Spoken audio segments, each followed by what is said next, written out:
दिल्ली वासी बड़ी तादाद में हरिद्वार, ऋषिकेश समेत उत्तराखंड के कई शहरों का रुख कर रहे हैं। पिछले 2 दिनों में हरिद्वार के गंगा घाट और बाजारों में यात्रियों की चहल पहल बढ़ी है, जिससे स्थानीय व्यापारी भी खुश हैं। बारिश सीजन के चलते पिछले कई दिनों से हरिद्वार के बाजारों में सन्नाटा पसरा हुआ था, लेकिन G20 समिट की छुट्टियों में दिल्ली NCR के लोगों ने हरिद्वार पहुंचकर धर्म नगरी की रौनक बढ़ा दी। क्योंकि छुट्टी 3 दिन की छुट्टियां पड़ गई थी, तो हमने सोचा दिल्ली में करना क्या है, तो इसलिए हम घूमने के लिए आ गए और यहाँ पे फुल एंजॉय कर रहे हैं। बस बारिश सारी हल्की हल्की सी। क्या चल रहा है, क्यों छुट्टियां G20 के चक्कर में जो बाहर से आ रहे हैं ना, अपने देश में आ रहे हैं हमारे, तो हमारे देश के लिए वैसे तो प्राउड की बात है कि आ रहे हैं हमारे यहाँ पे। अब वो पूरे NCR में एक तरीके से छुट्टी का माहौल सा हो गया है। वहाँ लोग अपना वीकेंड मनाने के लिए हरिद्वार, ऋषिकेश, मसूरी आ रहे हैं, जिससे।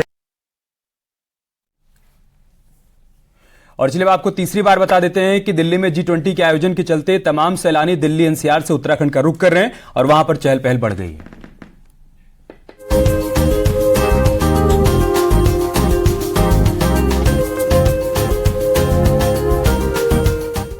दिल्ली में G20 की बैठक का फायदा नैनीताल के टूरिज्म कारोबार को हो रहा है।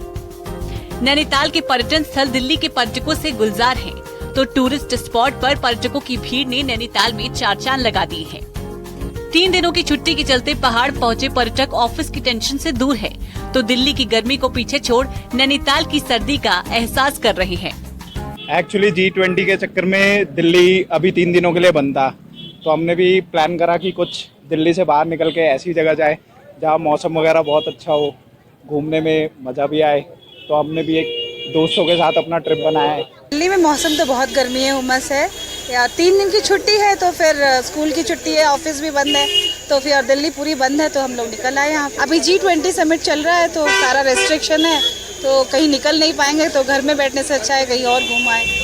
बीते दिनों बारिश के चलते पर्यटन कारोबार धीमा हो गया था, तो हिमाचल की आपदा के बाद ये पर्यटन स्थल सुनसान से हो गए थे। लेकिन G20 की बैठक के बाद अचानक टूरिस्ट का फ्लो नैनीताल की तरफ बढ़ गया है। सैलानियों की लगी इस भीड़ से होटल पैक हो गए हैं, तो पर्यटन से जुड़े कारोबारियों को ऑफ सीजन में भी लाभ मिल रहा है। जो हिमाचल और गढ़वाल साइड जो आपदा से काफी नुकसान हुआ था, उसका नुकसान हमें नैनीताल में टूरिज्म को बहुत ज्यादा झेलना पड़ा था। अभी G20 की वजह से जो दिल्ली 3 दिन का बंद है, तो उम्मीद है कि इस बार नैनीताल में बहुत अच्छा काम रहेगा। बहरहाल G20 के बहाने नैनीताल के कारोबार में बूम आया है और कारोबारी भी खासा खुश हैं। हालांकि प्रशासन भी अगर व्यवस्थाओं को दुरुस्त करे तो कारोबारियों के लिए ये दिन और अच्छे हो सकते हैं। न्यूज़ 18 के लिए नैनीताल से बीरेंद्र बिष्ट की रिपोर्ट। इधर THDC इन दिनों टिहरी झील में होने वाली राष्ट्रीय कैनो चैंपियनशिप की तैयारियों में जुटा हुआ है, जिसका शुभारंभ मुख्यमंत्री धामी द्वारा होना है। 14 से 17 सितंबर तक होने वाली राष्ट्रीय कैनो चैंपियनशिप में 28 राज्यों के 450 से अधिक खिलाड़ी प्रतिभाग करेंगे, जिसका शुभारंभ CM धामी करेंगे। THDC के अधिशासी निदेशक का कहना है कि इस आयोजन से टिहरी झील को वाटर स्पोर्ट्स में देश ही नहीं दुनिया में भी पहचान मिलेगी और इसमें जीतने वाले खिलाड़ी राष्ट्रीय खेल 2023 गोवा में प्रतिभाग करेंगे। इसके लिए जिला प्रशासन के साथ मीटिंग कर ली गई है और तैयारियों को अंतिम रूप दिया जा रहा है। कायाकिंग एंड कैनोइंग खेल प्रतियोगिता कर रहे हैं 14 से 17 सितंबर के बीच में। ये एक राष्ट्रीय स्तर का खेल आयोजन है, जिसमें कि करीब 450 खिलाड़ी देश के विभिन्न प्रांतों से, विभिन्न भाग से यहाँ पर प्रतिभाग करेंगे और जो इसमें क्वालिफाई करेंगे इस खेल प्रतियोगिता में, जो राष्ट्रीय खेल 2023 हमारा गोवा में प्रायोजित है, उसमें भाग लेंगे। इसमें हमने अभी जिलाधिकारी के साथ एक मीटिंग भी करी थी और उसमें जो भी तैयारियां करनी है डिस्ट्रिक्ट एडमिनिस्ट्रेशन के हिसाब से, सुरक्षा के हिसाब से, वो सब हम तैयारियों पे लगे। कोटद्वार भावर क्षेत्र के किसान इन दिनों दोहरी मार झेल रहे हैं। एक तरफ मालन नदी से कई इलाकों में भूमि कटाव हो रहा है, तो वहीं मालन नदी पर सिंचाई नहर का फीडर क्षतिग्रस्त होने के चलते भाबर में सूखा पड़ चुका है, जिससे 16 गांवों की खेती बर्बाद होने की कगार पर है।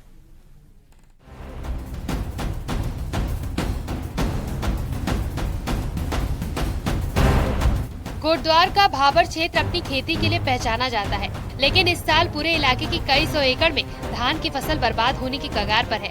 दरअसल खेतों में सिंचाई के लिए मालन नदी से पानी की सप्लाई होती है, लेकिन हाल ही में आई आपदा में माला नदी पर बना सिंचाई नहर का मेन फीड क्षतिग्रस्त हो चुका है, जिससे कोटला, मावाकोट, नंदपुर, पदमपुर, शिवराजपुर समेत 16 गाँव की खेती पर सिंचाई का संकट बना हुआ है और पानी नहीं मिलने से धान की फसल सूख चुकी है, जिसको लेकर इलाके के किसान सड़कों पर उतरकर अपनी मेहनत को बर्बाद होने से बचाने की सरकार से गुहार लगा रहे हैं।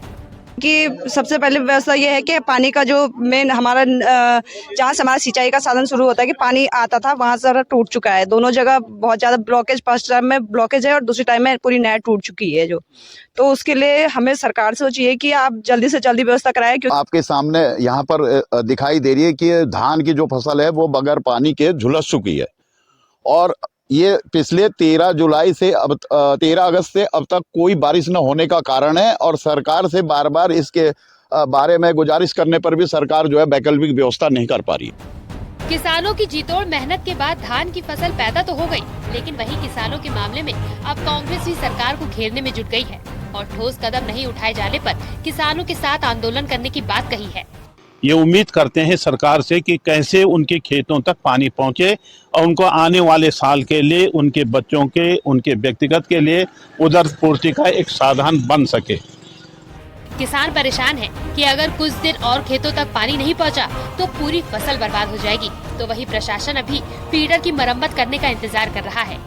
लगातार जो किसान हैं वो परेशान हैं और मांग कर रहे हैं सरकार से कि पानी का जो सिंचाई से जो पानी है उसकी व्यवस्था की जाए, कोई ना कोई विकल्प जरूर निकाला जाए, लेकिन अभी तक कोई भी विकल्प नहीं तैयार हो सका है।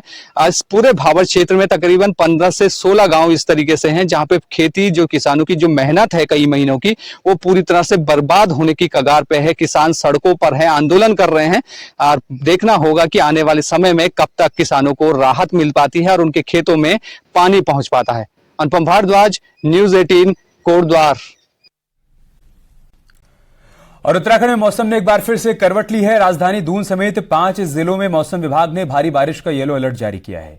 अगले 3 दिन भारी बारिश को देखते हुए अलर्ट जारी किया गया है। मौसम विज्ञान केंद्र की ओर से देहरादून, चमोली, बागेश्वर, पिथौरागढ़ और नैनीताल जिले में तेज बारिश की आशंका जताई गई है। अधिकारियों को अलर्ट मोड पर रहने के निर्देश भी मौसम विज्ञान केंद्र की तरफ से दिए गए हैं। तो अगले 3 दिन देहरादून समेत 5 जिले ऐसे हैं जहां पर तेज से तेज बारिश हो सकती है और इसको देखते हुए मौसम विज्ञान केंद्र की तरफ से न सिर्फ येलो अलर्ट जारी किया गया है बल्कि अधिकारियों को अलर्ट मोड पर रहने के निर्देश भी दिए गए।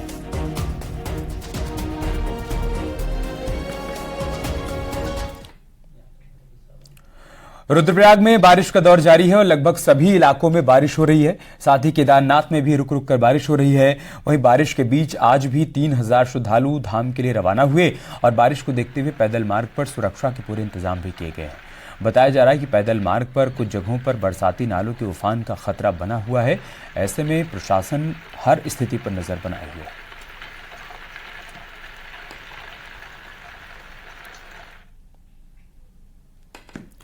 चमोली में भी देर रात से ही हल्की बारिश हो रही है। ऊंचाई वाले इलाकों में भी लगातार बारिश हो रही है, जिससे अब धीरे धीरे ठंड भी बढ़ने लगी है। बद्रीनाथ धाम में भी सुबह से ही बादल छाए हुए हैं और लगातार रुक रुक कर बारिश हो रही है। हल्की बूंदाबांदी के बीच यात्रा फिलहाल जारी है।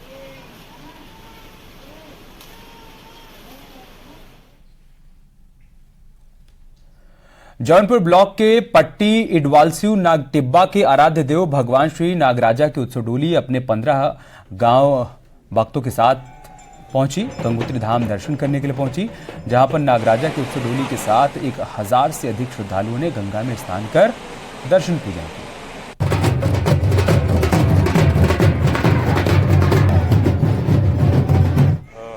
हम लोग भगवान नागराजा की डोली उत्सव में हैं और भगवान नागराजा की गंगा की ये यात्रा गंगोत्री धाम में डोली आई। बड़े उत्सव के साथ कम से कम 1000-1500 लोगों ने इस डोली में प्रतिभाग किया और भगवती गंगा में स्नान करके गोता लगाकर अपने आप को कृतार्थ किया।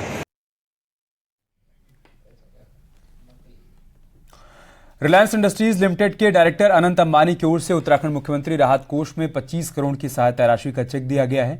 मुख्यमंत्री पुष्कर सिंह धामी को यह चेक दिया गया, जिसके बाद सीएम धामी ने राज्य के लिए दिए गए सहयोग को लेकर रिलायंस इंडस्ट्रीज और अनंत अंबानी का आभार व्यक्त किया।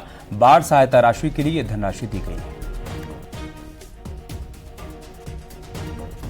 तो रिलायंस इंडस्ट्रीज लिमिटेड के डायरेक्टर अनंत अंबानी की ओर से उत्तराखंड मुख्यमंत्री राहत कोष में 25 करोड़ की सहायता राशि दी गई है। चेक के जरिए मुख्यमंत्री पुष्कर सिंह धामी को ये चेक दिया गया, जिसके बाद सीएम धामी ने राज्य के लिए दिए गए सहयोग को लेकर रिलायंस इंडस्ट्रीज और अनंत अंबानी का आभार व्यक्त किया। बाढ़ सहायता राशि के लिए ये धनराशि दी गई।